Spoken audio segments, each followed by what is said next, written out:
paix du soir, les étoiles sont sorties, le monde goûte enfin à son repos. Sous les voûtes noires scintillent mille bougies, qui douche sera chantée bientôt. Les anges de paix, de bonté, de sérénité entonnent alors leur symphonie. Notre maison est, ainsi que les invités, dans le Shabbat réunis. 6 jours de labeur, de misère et de douleur viennent enfin de s'achever. Un jour de bonheur, de lumière et de splendeur vient alors les couronner. Shabbat Kodesh, nous t'avons tant attendu, si fort languit ta venue. Shabbat Kodesh, nous t'avons tant attendu, si fort languit ta venue. Shabbat Kodesh, cela valait tant d'efforts, chacun de tes instants vaut de l'or. Quand les millénaires d'exil seront écoulés, sur les monts de Judée résonnera un son de corps si clair qui va au monde annoncer du Mashiach les premiers pas. Ce sera alors la paix pour l'humanité, la fin de l'exil, mais encore un Shabbat si beau qui ne finira jamais et que nous accueillerons bientôt. Un Shabbat si beau qui ne finira jamais et que nous accueillerons bientôt. Shalom Aleichem, Malachei Shalom, Malachei Elyon, Mi-Melech Malachei HaMelachim, HaKadosh Baruch Hu.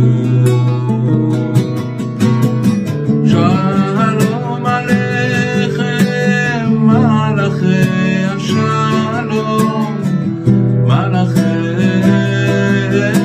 Elyon,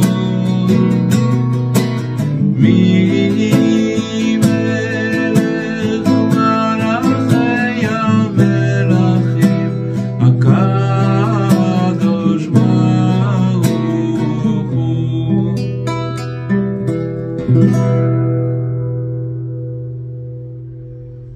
Bonjour à toutes et à tous. Avec l'aide de Dieu et votre permission, nous allons lire une lettre de Rabbi Nathan qui va nous parler de la foi. La foi, c'est le fondement de tout le judaïsme et c'est pour c'est pour la foi que le monde a été créé. Alors Rabbi Nathan, il dit à son fils: sache mon fils, et grave dans ta mémoire que l'homme ne vient au monde que pour acquérir la foi en Dieu. c'est que pour cette raison-là, que l'homme vient sur terre, pour acquérir la foi en Dieu. C'est quoi la foi en Dieu? Ça veut dire de croire que tout vient de lui. Tout vient de lui. Les bonnes choses, les moins bonnes choses, tout ce qui nous arrive du matin jusqu'au soir, pendant toute notre vie, tout ça, ça vient de Dieu. Et ça s'appelle, c'est ça qui s'appelle en fait avoir la foi. C'est-à-dire que quand il arrive des événements, de les lier à Dieu en sachant que ça vient de lui. Il y a d'autres fondements dans la foi. De savoir par exemple que le fait que tout ce qui nous arrive, c'est pour notre bien. C'est-à-dire qu'Hachem, il fait absolument rien qui va nous toucher et qui va nous faire du mal. Tout son but, c'est pour notre bien et nous amener à quelque chose de bien. Mais là, de ce qui nous dit Rabbi Nathan, c'est que l'homme, il vient sur terre pour une seule chose, seulement pour acquérir la foi en Dieu. C'est pour ça qu'il est venu sur terre. Nous tous, on est venus sur terre que pour cette chose-là. Et une chose supplémentaire, c'est la raison aussi de la création de l'homme et de tout ce qui dépend de lui. C'est-à-dire, à savoir, le monde entier. Bien entendu, Dieu, il a créé le monde. Il a créé l'homme. Mais avant de créer l'homme, il a créé la terre avec tout ce qu'il y a dedans. Et une fois qu'il a terminé la création de cette terre, de là où on vit, dans ce monde-là, alors il faut savoir qu'ensuite il a créé l'homme. Ça veut dire que maintenant, il a mis la terre à la disposition de l'homme et il a créé la terre pour l'homme. D'accord? Et donc l'homme, en fait le monde entier, tout ce qui se contient dans ce monde-là, il dépend de cet homme-là. Comme nous l'indique le verset, d'accord, dans les psaumes du Téhilim, si on va dans le psaume 33, il nous dit, le roi David, que toute son œuvre est marquée par la foi. C'est-à-dire qu'en fait, que si on dit que l'homme, il a été créé que pour acquérir la foi en Dieu, et que le monde, il a été créé pour l'homme, ça veut dire quoi? Ça veut dire que maintenant, tout ce qui a été créé dans le monde, c'est finalement pour arriver à la foi, puisque tout dépend de cet homme-là. Ça veut dire que notre réussite sur terre, elle dépend combien on aura développé la foi et combien on aura connu Hachem dans ce monde-là. C'est pourquoi l'homme doit sans cesse se renouveler. Il doit avoir un renouvellement constant dans son aspiration à la foi. Chaque jour et à chaque moment. Et en effet, bien que la foi nous vienne en héritage de nos ancêtres, on l'a reçu des patriarches, d'accord? Le premier qui a, si vous voulez, découvert l'unicité d'un Dieu unique, c'est notre ancêtre Abraham, le patriarche Abraham. Et donc, cette foi-là, on l'a reçue de lui, après son fils, Isaac, et Jacob, et Yaakov. Donc, si vous voulez, toute notre foi, on l'a reçue en héritage. Mais, tout son fondement, il vient de là, il vient de ces patriarches. Et, en fait, il faut, toute la foi, elle consiste à s'appuyer sur nos ancêtres et à suivre leur voie. Mais il ne faut pas s'en contenter. C'est-à-dire que, en fait, si vous voulez, chacun de nous, on a reçu de nos ancêtres. Nos ancêtres, après, ils ont légué ça à la génération suivante, jusqu'à ce que ce soit arrivé chez nous, que nos parents ont reçu de leurs parents, et de leurs parents, et de leurs grands-parents, etc. Donc, si vous voulez, c'est quelque chose qu'on a reçu en héritage, mais c'est quelque chose qu'il faut développer, parce que ça suffit pas de s'en contenter. Au contraire, l'homme, il doit d'autant plus attirer vers lui la foi sacrée. Cette foi-là, il faut l'attirer tous les jours, chaque jour, sans relâche, et de façon nouvelle. Et ce, en y mettant tout son cœur, et toute son âme, et en approfondissant son savoir dans ce domaine. Qu'est-ce que ça veut dire? Ça veut dire que maintenant, c'est vrai que instinctivement, si vous voulez, on a reçu dans notre héritage, chacun qui naît reçoit de la foi. C'est inné chez chaque personne. D'accord? La chose qu'il faut savoir, c'est que cette foi-là, elle est latente. Ça veut dire que c'est une dose de foi qu'on a reçue. Elle est là. Mais seulement, ce qu'il nous dit ici, c'est de la développer. Et tous les jours, d'une manière nouvelle. Et en approfondissant son savoir dans ce domaine-là de la foi. Ça veut dire qu'il faut chercher, apprendre. La foi, ça s'étudie. C'est pas quelque chose bien qu'on l'a reçu en héritage, mais c'est quelque chose qui s'étudie, c'est quelque chose qui se vit. Parce que si on l'étudie pas et qu'on la vit pas, alors on peut pas la vivre. Si on l'étudie pas, on peut pas la vivre, et c'est quelque chose qui reste très théorique. C'est-à-dire que dans notre esprit, ça reste au niveau de l'intellect. On sait que Dieu existe, on sait que Dieu il fait tout, on sait que Dieu il a les clés de tout, mais c'est pas quelque chose qui rentre dans notre vie. Faire rentrer la foi dans notre vie, ça veut dire de la vivre au moment où on se lève le matin jusqu'au moment où on va dormir, de savoir qu'Hachem, il est constamment avec nous, il nous entoure, que c'est lui qui fait tout, c'est lui qui amène chaque situation, tout vient de lui. Et ça, entre le savoir au niveau de notre esprit et le faire entrer dans notre cœur, il y a des milliards et des milliards de degrés. Donc quand il parle ici d'approfondir son savoir dans le domaine de la foi et de le faire de nouveau chaque jour, c'est quelque chose de primordial. Et quand on ne le fait pas, alors on est dépassé par les événements. Et si vous voulez, même si on a une dose de foi qu'on a reçue en héritage, ça suffit pas du tout pour pouvoir tenir dans, si vous voulez, les attaques que nous subissons tous les jours, à chaque moment. C'est pas possible de tenir. La foi, c'est quelque chose qui se cultive. C'est quelque chose qu'on doit faire grandir. C'est comme un muscle qu'on doit faire grandir constamment. Et il nous ramène, Rabbi Nathan, le verset qui est écrit dans le premier paragraphe du schéma, dans le schéma Israël.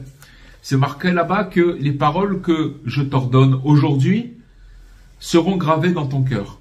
C'est-à-dire que maintenant, quand on fait schéma Israël, écoute Israël, Dieu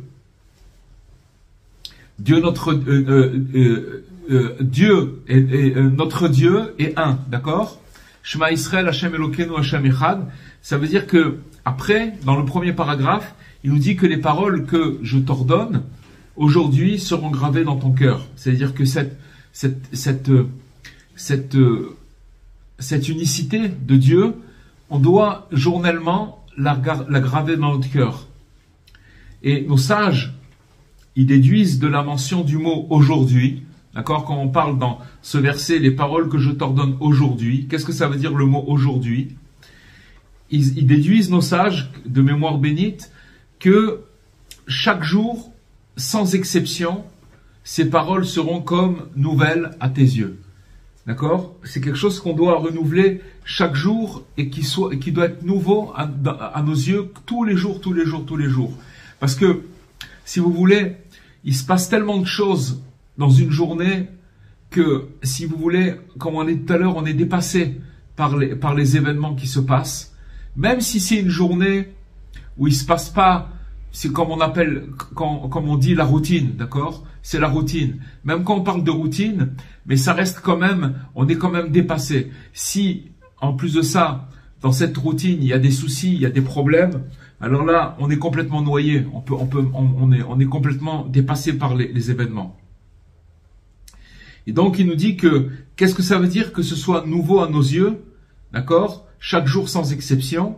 Ça veut dire que, ils vont pas, toutes ces paroles n'apparaîtront point comme un dogme ancien. C'est-à-dire qu'on ne faut pas les voir comme quelque chose d'ancien, comme quelque chose quelque chose qu'on répète tous les jours et qu'on ne sait pas ce que ça veut dire. Et que l'homme, il a tendance à négliger. Mais plutôt, il doit voir ces paroles-là comme une ordonnance royale, toute fraîche. Ça veut dire que le roi du monde, quand on fait le schéma Israël, c'est en fait qu'on doit prendre conscience que le roi du monde, il est là, il est vivant. C'est-à-dire quoi, il est vivant? comment on fait vivre Dieu? Comment on lui donne la royauté à Dieu? Tout simplement, quand on travaille sur notre foi, en sachant que tout ce qui se passe avec nous, c'est des choses qui nous veulent que du bien, et que, sachez les amis, que la foi, c'est quelque chose qui guérit de tout. C'est-à-dire que quand une personne, elle a la foi, elle a plus de questions. Et si une personne, elle pose des questions, c'est dire que sa foi, elle est très, elle a petit feu, elle est pratiquement éteinte. Éteinte, elle sera jamais, parce que, encore une fois, on a reçu en héritage. Chacun, il a cette chose en nous. Et maintenant, vous voyez toutes ces paroles qu'il nous dit Rabbi Nathan ce soir, en fait, elles ont le pouvoir de finalement raviver cette flamme qui est la foi.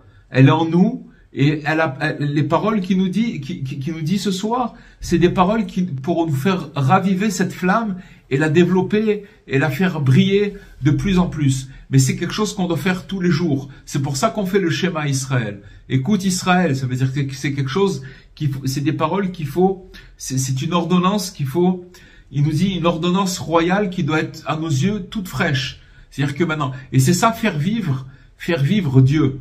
C'est-à-dire quoi faire vivre Dieu? Quand je le fais rentrer dans ma journée, quand je le fais rentrer toute la journée, il m'accompagne et je sais que tout ce qui se passe avec moi, ça vient de lui et je le vois et je le ressens et je le vis. D'accord? Maintenant, ça, pour arriver à ça, il faut tout simplement, si vous voulez, approfondir le sujet de la foi.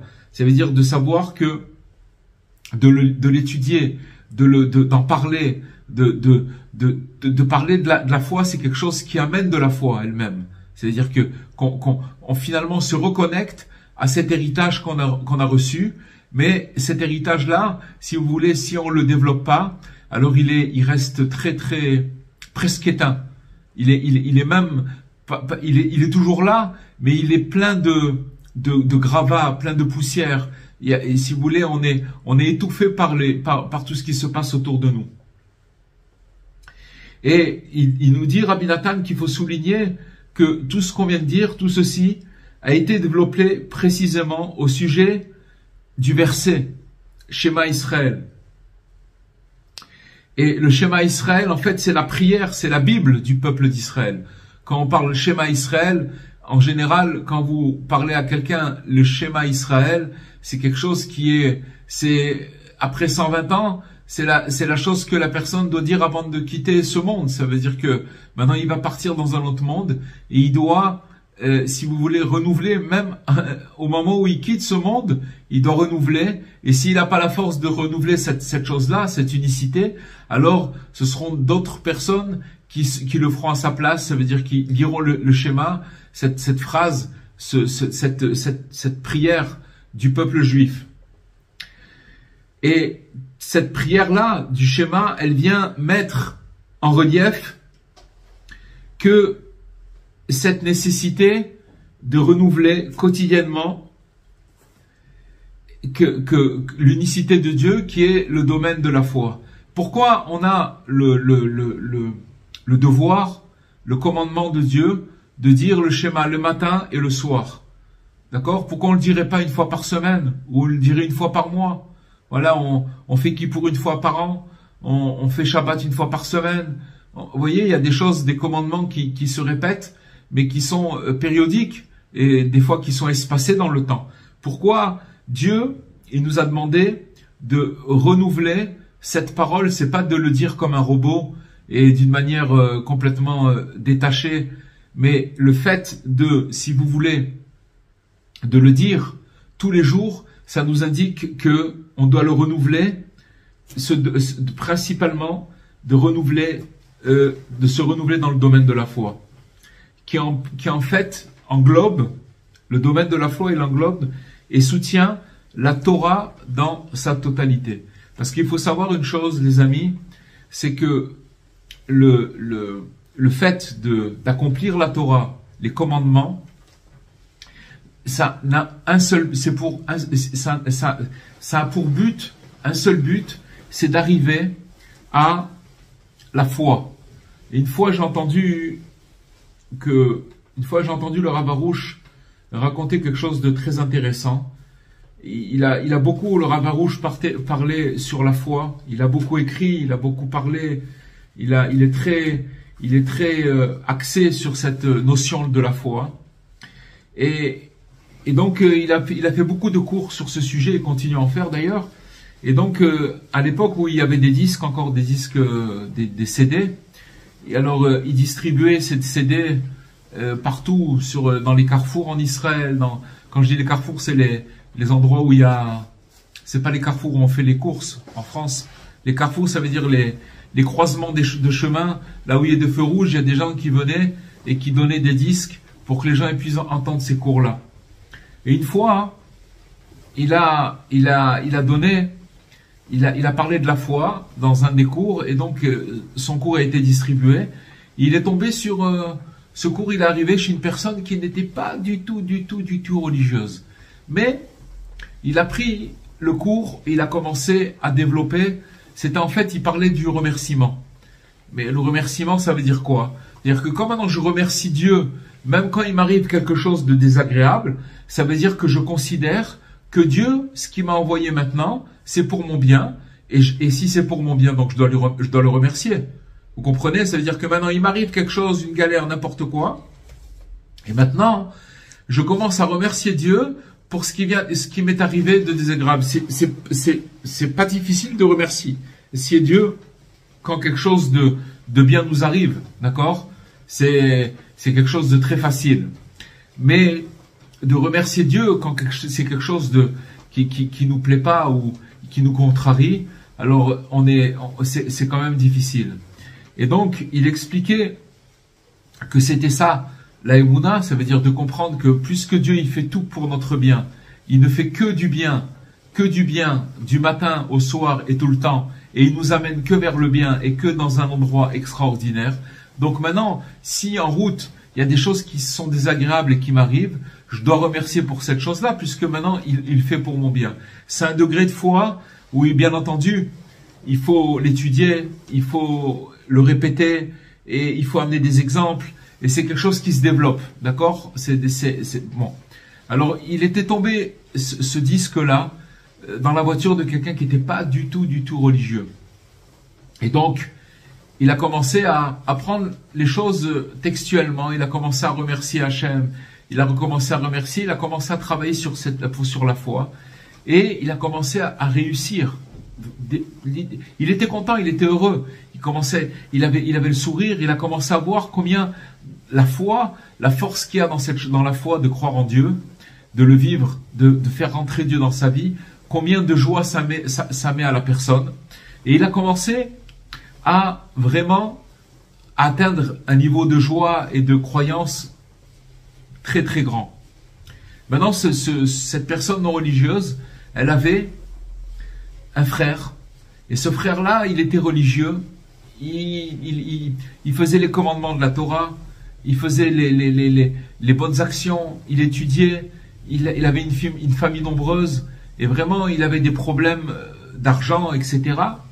Et c'était très très dur pour lui. Il n'arrivait pas, si vous voulez, à accepter son sort. Il le vivait très mal. Il est parti le voir le Rav Arush. Et il a dit au Rav Arush, j'étudie la Torah, j'accomplis la Torah, je prie, je fais tout j'essaie de faire tout ce que je peux pour respecter les commandements, etc. Et c'est très dur pour moi. La vie, elle est très dure, je souffre, etc. Et mon frère, en parlant de son frère, celui qui avait reçu le disque, il est loin, il fait pas les préceptes de la Torah, etc. Et je vois qu'il est heureux, il est content, il est content, il remercie Dieu, etc. Et je vois qu'il est content, il est heureux. Alors le Rav Arush lui a dit la chose suivante. Il a dit,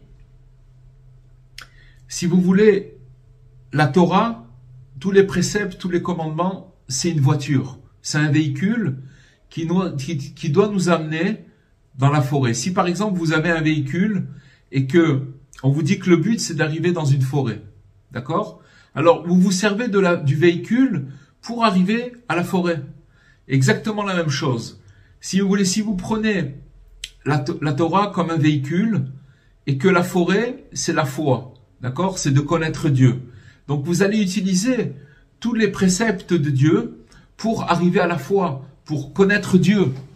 Alors il lui a expliqué, ton frère, lui, il est déjà arrivé à la forêt parce qu'il est arrivé déjà à la racine de la Torah, qui est la foi. Puisque la Torah, elle est faite pour arriver à la foi. La Torah nous a été donnée pour connaître Dieu, pour voir qu'il existe. C'est que pour ça qu'elle nous a été dans la Torah. C'est pas pour emmagasiner des connaissances, etc. Pour avoir des gens qui peuvent étudier, mais que au niveau de la foi, dès qu'ils vont avoir un problème émotionnel quelconque, ou alors un problème, quelque chose qui va les toucher, ils peuvent complètement perdre leurs moyens, alors qu'ils étudient. Pourquoi? Parce qu'ils n'utilisent pas cette Torah pour développer la foi. Et vous avez des gens qui vont peut-être pas pratiquer, mais qui vont être dans une foi très grande. Alors ce qu'il lui a dit le Rav Arush, c'est que lui, avec sa foi, petit à petit, il va comprendre à travers la foi que finalement, si Dieu, je vais être en bon terme avec lui, et que tout ce qui vient, c'est pour mon bien, etc. Donc quand j'aime quelqu'un et que je veux être bien avec lui, qu'est-ce que je fais? Je vais tout faire pour essayer de lui faire plaisir. Donc la foi va l'amener à accomplir les préceptes, à arriver au Shabbat, à arriver à l'étude, arriver à ce qu'il doit faire, d'accord? Alors que l'autre, comme si vous voulez, il étudie, il fait les préceptes de la Torah, mais que il n'arrive pas avec ça, il n'arrive pas à se connecter à la foi avec ça, donc c'est vide et c'est dur à vivre, et donc voilà ce qu'il lui a expliqué. Donc ce qu'on est en train de dire maintenant, c'est de développer cette foi et d'approfondir dans ce domaine par tous les moyens qui soient. Ce qu'on est en train de faire ce soir, on parle de la foi, mais il y a, grâce à Dieu, des cours qui parlent de la foi, il y a des livres qui parlent de la foi, et c'est quelque chose qu'il faut développer, c'est un muscle qu'il faut constamment développer. Alors, il dit Rabbi Nathan que ces jours-ci, Dieu, il a introduit dans mon cœur l'idée de ce concept correspond, que ce concept-là de la foi et de Shema Israël, alors il correspond à notre attitude de prononcer les deux mots Shema Israël. Qu'est-ce que ça veut dire Shema Israël? Écoute Israël, d'accord? Écoute. C'est comme si vous alliez dire à quelqu'un, vous devez lui dire quelque chose d'important, il dit, regarde, écoute bien ce que je vais te dire maintenant. Donc on lui fait une introduction pour capter son attention, et à ce moment-là, de pouvoir dire ce qu'on a à dire d'important.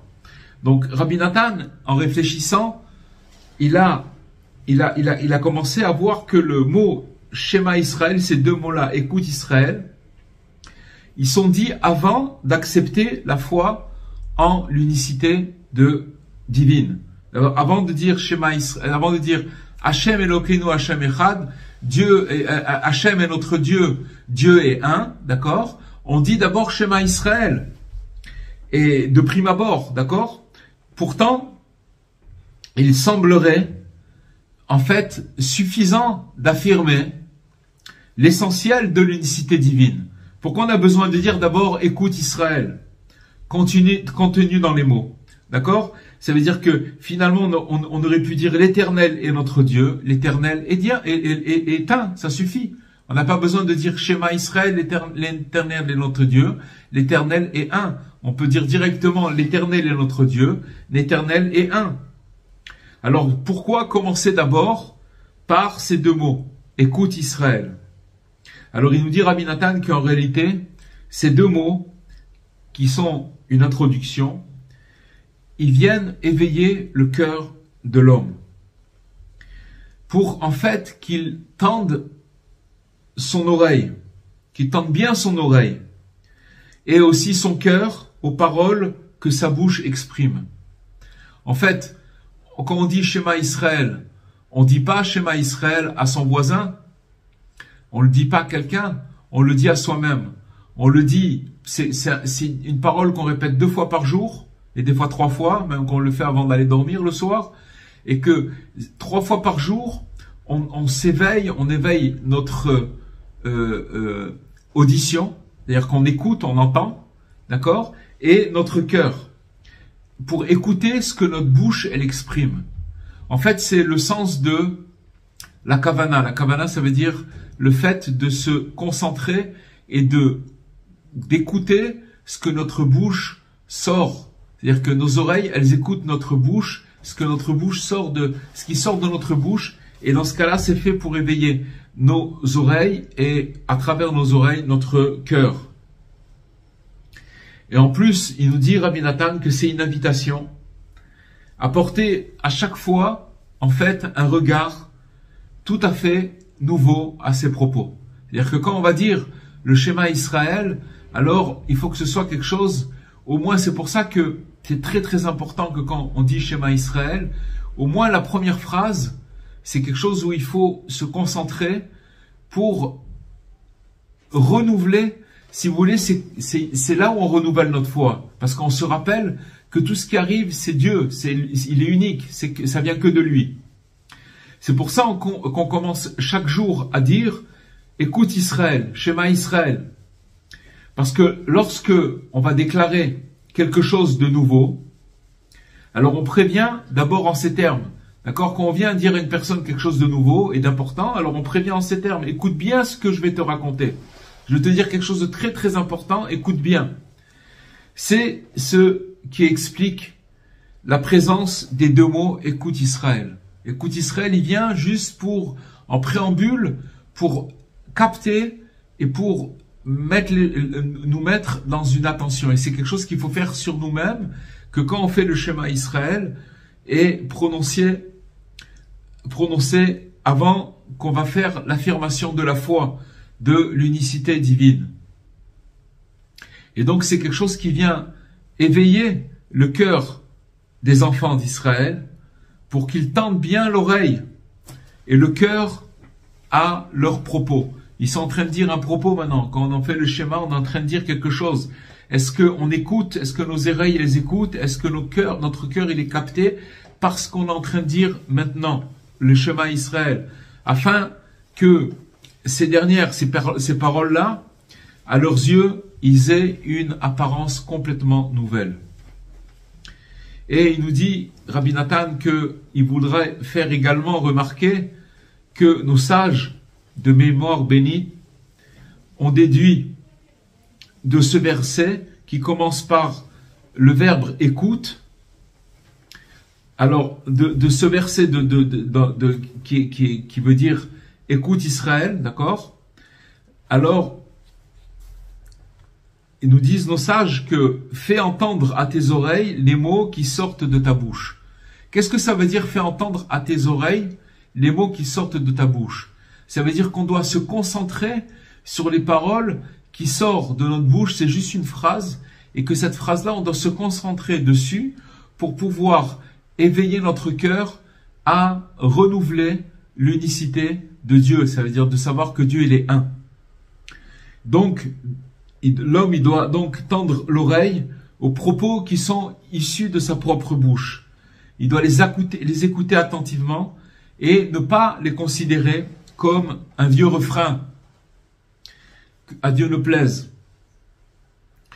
Et ainsi, bien que le fondement de la foi, il remonte à bien longtemps, à quelques milliers d'années, puisque ça a commencé, comme on l'a dit au début, avec notre patriarche Abraham, et cette foi, elle prend sa source chez les ancêtres de nos pères vénérés, et que cela en constitue l'essentiel, d'accord? C'est ça l'essentiel, c'est cette foi-là.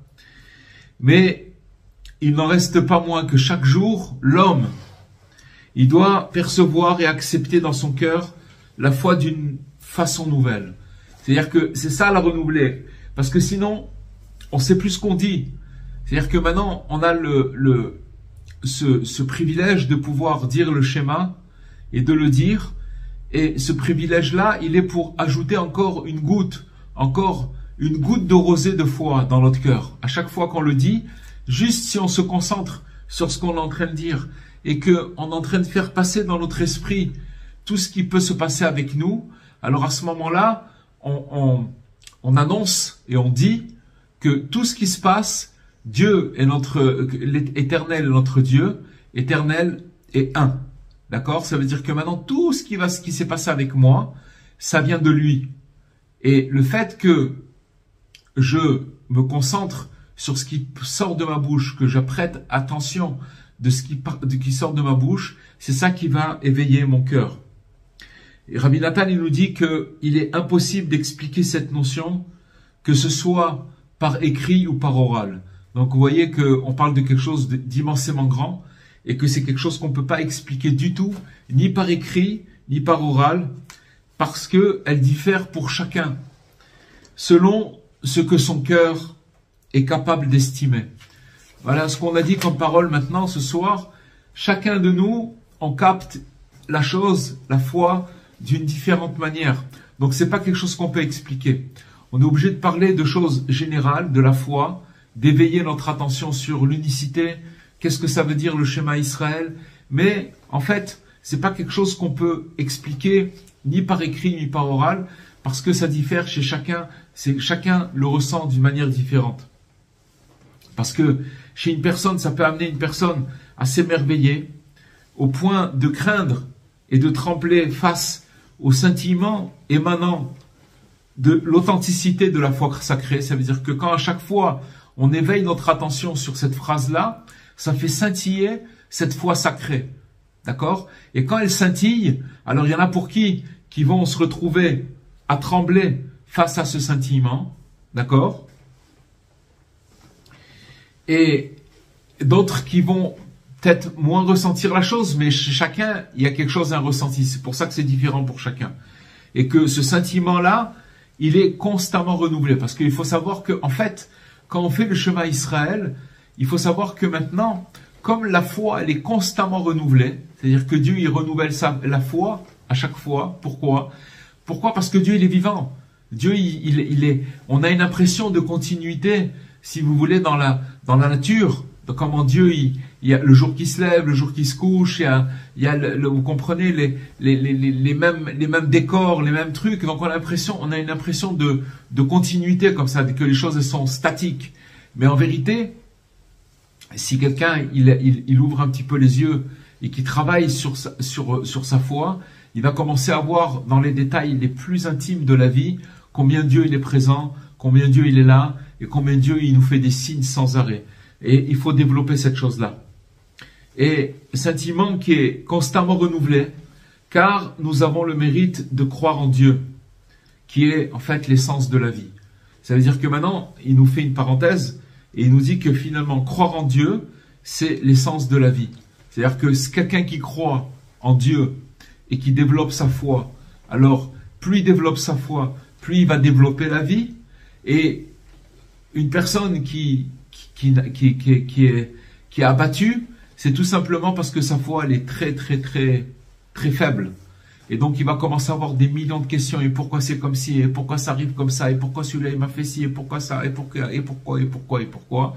Et donc ça veut dire que sa foi elle est très petite.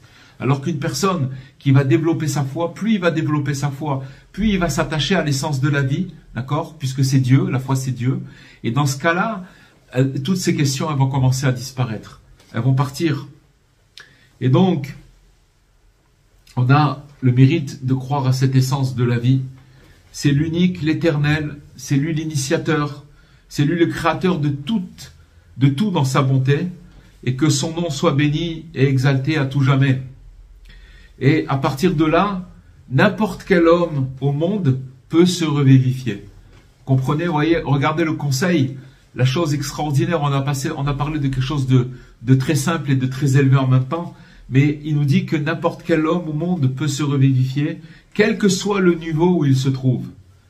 Pourquoi? Parce que la majesté divine règne sur absolument tout. À partir du moment où la base de la foi, les fondements de la foi, c'est de savoir que Hachem, la divinité Hachem, l'unicité de Dieu, elle règne sur absolument tout. Il n'y a rien qui est détaché de Dieu. D'accord? Même chose, même si on parle par exemple que on a une intersection formelle de pas manger du cochon par exemple. D'accord? C'est quelque chose qu'on peut pas manger. Alors, c'est pas parce que le cochon il est pas bon ou parce qu'il est sale ou parce que si ou parce que ça n'a rien à voir avec ça. C'est tout simplement parce que là-bas, il y a une étincelle divine qui est très très très petite, mais Dieu il est aussi là-bas dans le cochon, d'accord? Mais que maintenant, on n'a pas les forces, en tout cas pour l'instant, nous n'avons pas les forces de pouvoir élever cette étincelle. Et si on essaye, si vous voulez, d'en manger et d'essayer d'élever la étincelle qu'il y a, donc comment on éveille les étincelles, on libère les étincelles qu'il y a dans les aliments, dans toute la création de Dieu, c'est à travers les bénédictions. Quand on va, avant de manger, quand on va faire une bénédiction, alors on va élever l'étincelle qu'il y a dans l'aliment. Maintenant, dans le cochon, cette étincelle, elle existe. Sinon, le cochon ne pourrait pas exister. C'est pour ça qu'on dit que la majesté divine, elle règne sur absolument tout. C'est-à-dire que dans toutes les choses qu'il y a sur terre, il y a une majesté divine. Seulement, elle est plus ou moins grande, plus ou moins évidente.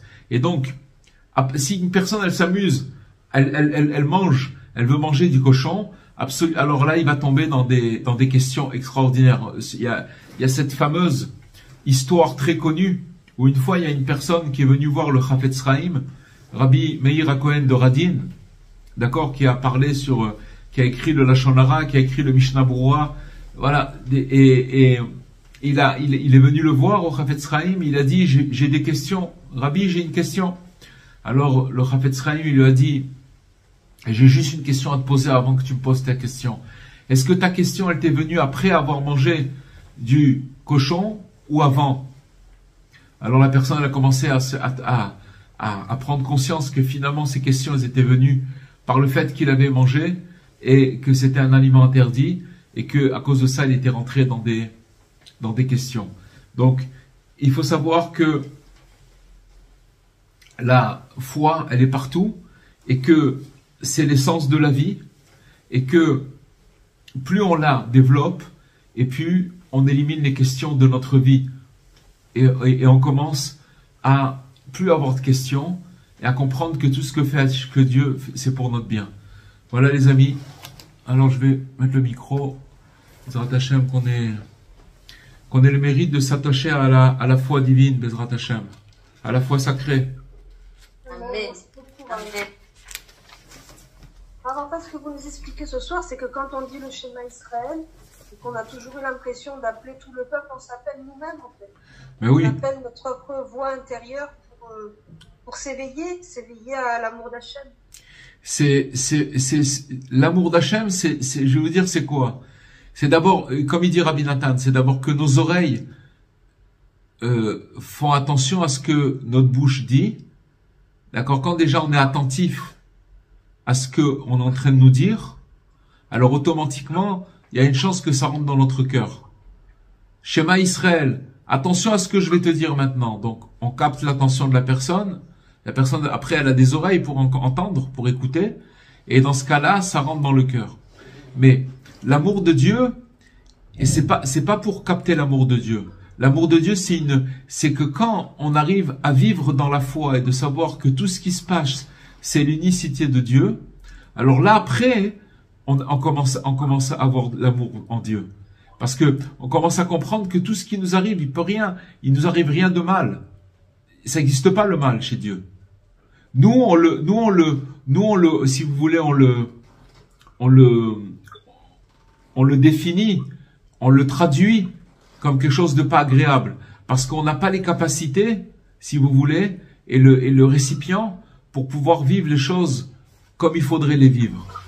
Mais dans l'absolu, c'est quelque chose d'extraordinaire, c'est quelque chose de bon.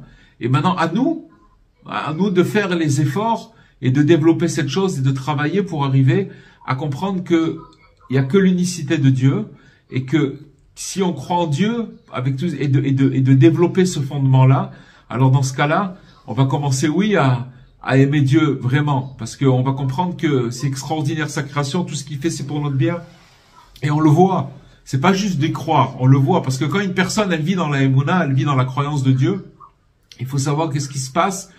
C'est que même si elle passe des périodes difficiles et des périodes avides, mais qu'elle s'accroche dans cette obscurité à la fois sacrée, alors après, quand elle a passé le cap, elle monte dans un degré extraordinaire. Ça veut dire qu'elle dit, waouh, j'ai misé sur la foi, et maintenant je vois d'une manière claire que c'était Dieu.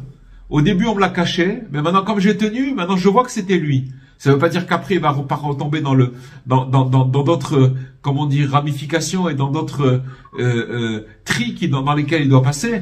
Mais c'est ça le processus. Ça veut dire qu'il faut absolument développer notre foi. Et Shema Israël, c'est quelque chose qu'on fait tous les jours. Tous les jours on doit le répéter tous les jours et le répéter avec notre bouche et que nos oreilles écoutent ça et que notre cœur il s'éveille à cette chose-là avec l'aide de Dieu. Et il nous dit à la fin, c'est ça, il faut terminer là-dessus, c'est que ce qu'il nous dit Rabbi Nathan pour terminer, et c'est très important, que n'importe quel homme au monde, il peut se revivifier avec cette chose-là, quel que soit son niveau où il se trouve. Peu importe. Voilà, il a tout dit à la fin. Comprenez, n'importe qui. Donc ça veut dire que maintenant, quand on va passer par des événements qui vont nous contrarier, l'adresse c'est la foi. C'est là-bas. Parce que si on arrive à développer cette foi, les choses elles vont être vécues d'une manière, elles peuvent être vécues même avec une grande joie. Une grande joie. Quelque chose d'extraordinaire. Bientôt avec Bezrat Hashem, ce Shabbat-là, c'est la Iloula, c'est la commémoration que Rabbi Israël, celui qui a reçu le Pétek de Rabbi Nachman, il est Saba, on l'appelait Saba. J'ai le mérite de le connaître. Et lui, il est parti à l'âge de 105 ans. Il a connu des affres dans la vie. Il a perdu, je ne sais pas si c'est 1 ou 2 enfants, mais qui sont décédés de la faim. Je ne sais pas si vous vous rendez compte ce que ça veut dire. De la faim.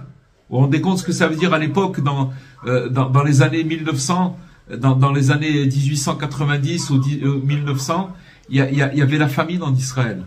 D'accord? C'était le mandat turc, je crois, ou turc ou britannique, et il n'y avait pas de quoi manger. Les gens, ils n'avaient pas de quoi manger. Alors, il a eu des gros, il est passé par des choses. Mais ce que je peux vous dire, c'est que moi, je l'ai vu de mes yeux, c'est que à son âge avancé, il rigolait. Et rigolait, c'était pas une rigolade comme nous on peut entendre rigoler, comme on peut concevoir la rigolade, mais c'était un rire de l'infini. C'est un rire que quand on entendait ce rire-là, on était projeté dans la foi, dans quelque chose de transcendant. Alors voilà, Bezrat Hashem, c'est ça qu'il faut développer, c'est là-dessus qu'il faut travailler. Et c'est quelque chose qu'il faut faire tous les jours. Il n'y a pas un jour où il faut passer à côté. Bezrat Hashem. Pour faire ça, il faut beaucoup de soumission et d'humilité. Hein. C'est pas facile. C'est très simple. C'est très simple. C'est très simple. Regardez, c'est très simple. Il faut mettre toute sa concentration dans cette phrase-là. Et à la fin, ça finit par marcher. Shema Israël, Hashem Elokeinu, Hashem Echad, tous les jours.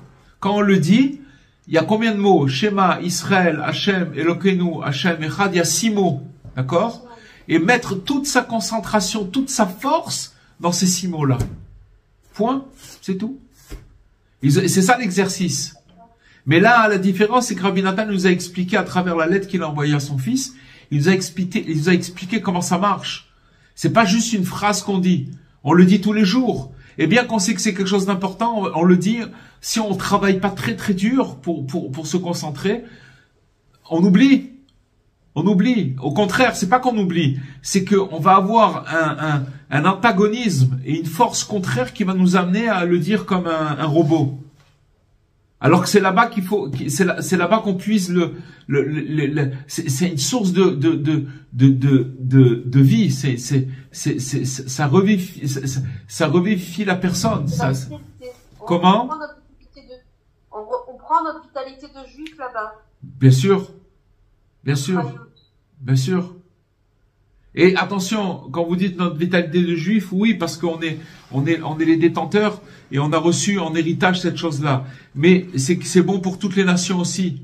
Dans la mesure que n'importe quel homme, quand il dit Rabbi Nathan, que n'importe quel homme, quoi que soit son niveau, il peut se revivifier avec cette chose-là. Ça veut dire que maintenant, peu importe le degré, mais là où il va commencer, il va se revivifier, il va monter d'un degré, et d'un autre degré, et d'un autre degré, et à l'infini.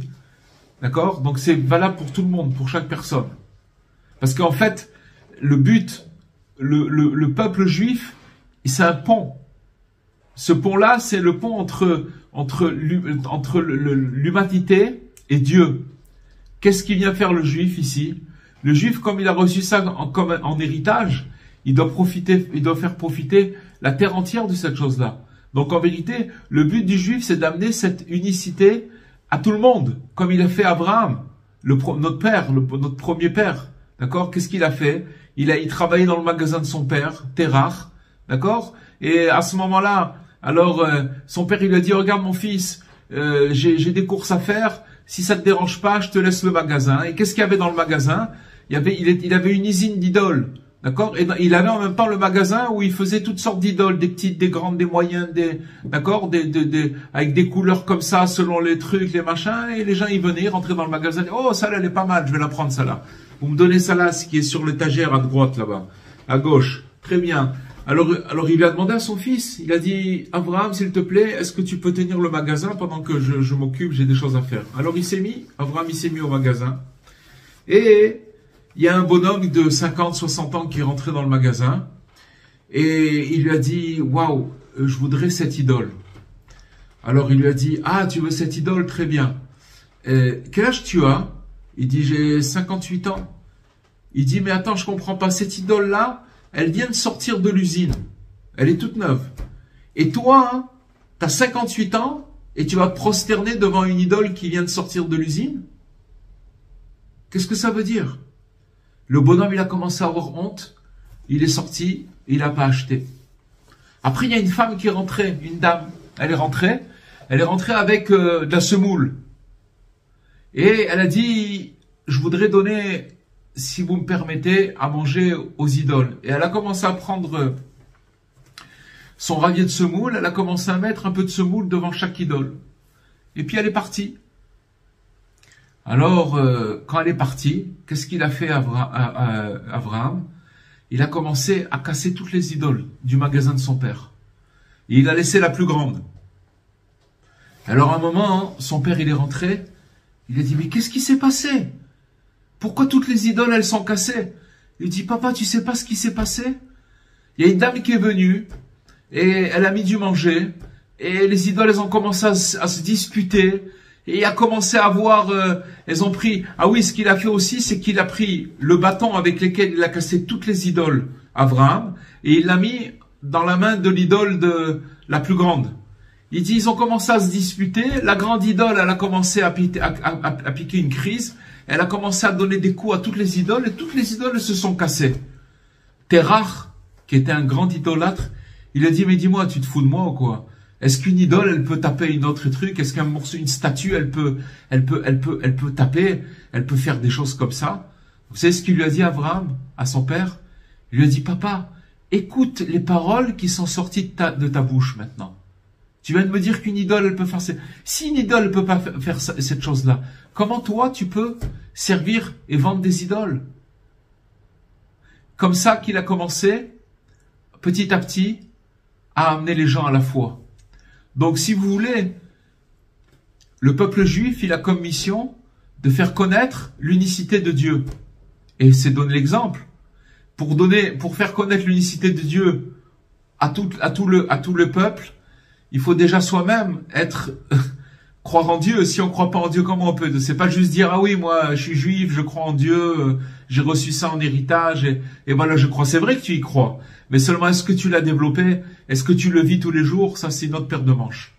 Donc maintenant, c'est ça l'héritage. C'est-à-dire de le prendre et de le développer. Et de le développer, c'est très simple. C'est très, très simple.